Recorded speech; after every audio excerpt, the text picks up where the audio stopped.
আজকে সেহরিতে নিলাম সাদা ভাত, এরপর নিলাম কাঁচকলার ভর্তা, কাঁচা মরিচ, পেঁয়াজ এগুলা সরষের তেলে ভেজে তারপরে ওই তেল সহ ভর্তাগুলো মিক্স করে বানানো হয়েছে। অনেক মজা হয়েছিল। তো বাকি ভর্তাগুলো দিয়ে আমি ভাতটা ভালোভাবে মাখায় মাখায় খেয়ে নিলাম। এরপর নিলাম আলু ভর্তা।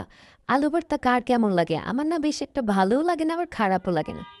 তো এই তো আলু ভর্তাগুলো দিয়ে ভাতগুলো মাখিয়ে আমি নিলাম। তারপর খেয়ে নেব। এরপর যতটুকু ভাত ছিল আমি একদম কাঁচায় কুচায় সব শেষ করে ফেলবো। তারপর আমি আরেকটু ভাত নিলাম।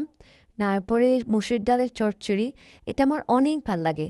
এটার সাথে যদি একটু শুকনা মরিচ থাকতো না, উফ, এত মজা লাগতো। তো এগুলো দিয়ে মাখায় মাখায় আমি ভাতগুলো খাবো। তো তোমরা সেরিতে কে কী খাও কমেন্টে একটু জানাবা, কার কোনটা ভাল লাগে। এই তো এরপর আমার এই মসুর ডালের চচ্চড়ি দিয়ে খাওয়াও শেষ। তারপরে আমি এখন একটু বেশি করে ভাত নিব। কারণ প্রথমে আমি হাফ চামচের মতো একটু নিয়েছিলাম, আর আমাদের চামচটা মাঝারি সাইজের। এরপর নিয়ে নিলাম চিংড়ি। চিংড়ি মাছ ভাজা হয়েছিল।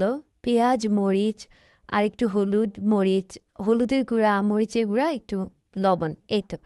তারপর পেঁয়াজগুলো দিয়ে আমি ভাতটা মাখায় মাখায় খাবো।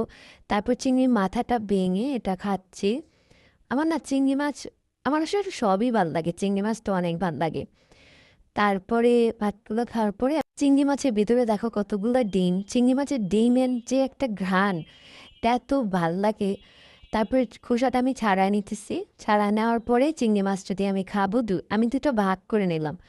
তারপরে এই তো চিংড়ি মাছটা দিয়ে খাচ্ছি। মজাই লাগে। আজকের খাবারগুলো না শুকনো শুকনাই ছিল, মানে এত একটা না।